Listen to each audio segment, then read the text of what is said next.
McDonald's, some uninvited guests outside its annual shareholders meeting today. Thousands of protesters calling for a nationwide $15 per hour minimum wage. Look who's here. Andy Posner is the CEO of CK Restaurants. They own Hardee's and Carl's Jr. Carl's Jr. All right, here's the key question. You run fast food operations. Yes. Okay. What would happen to your fast food operation if tomorrow morning you had to pay every single one of your employees a minimum of $15 an hour? What happens to your chain? Prices go up immediately. Automation becomes far more viable than it was prior to that, so people are going to lose jobs. And people stop building as many restaurants, because when you build a restaurant, you project your expenses out 5 years. Well, if you're raising your labor cost to $15 an hour over that 5-year period, it's going to be a lot harder to make the numbers work. So you have fewer jobs, more automation, and higher prices. So now, I know that you're expanding.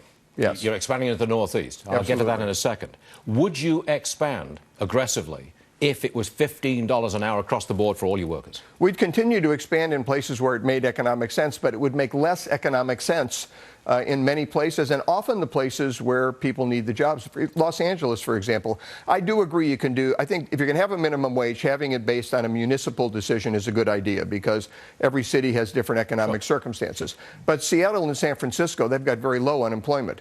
Los Angeles has 7.6% unemployment, and that includes West LA, where it's probably like 2%.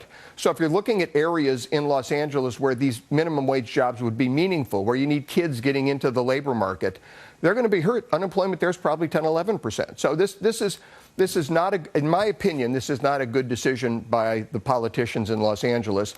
Although people who have jobs and keep them will make more money, you're going to have a whole lot less jobs in Los Angeles because of this minimum wage increase. You've got, I want you to explain why you've got this new product. It's the thick burger, yes, isn't it? Yes. Now, aren't you running against the tide of human history in introducing a thick beef burger? Yes, a number of years ago, when I took over in 2000, 2001, we went to a quality statement. We went to black Angus beef. We have 100% black Angus beef burgers. On the screen, is that it? Is that yes, burger? That's it. That's the new burger with, you can see it's got a fresh baked bun. We bake them in the restaurants. Okay. And then it's got a split hot dog, which we charbroil, the burger, which we charbroil, black Angus beef. Then you've got your salad, your tomato and lettuce, and kettle chips, which give it a real crunch when you bite it. It's everything you would get at a 4th of July picnic. You've no that's idea the idea of the burger. I love it, and I'll have one, please. There's going to be a restaurant in Middletown on the way to your firm. Really? Yep, it'll be open, I think, June 30th. Now, we spend a lot of time on this program saying how millennials, they won't touch burgers. Whoa, no. And those hot dogs you put in there, whoa, full of chemicals and this, that, and the other. They wouldn't touch them with a 10-foot pole. How many millennials use your restaurant? Well, a lot. We've got the only all-natural burger in fast food.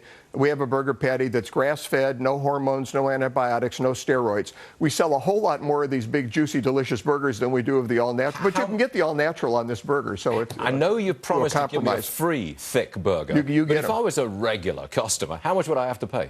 This one's $5.89, but really you don't need a side. You don't need chips. No, you don't. You got a hot dog on it. You don't have to buy anything else. People say it's 1,000 calories. I say it's a whole meal. You just need a diet, that's all. Andy Posner, thank you very much for joining us. My pleasure, Stuart. Thank you. Good stuff.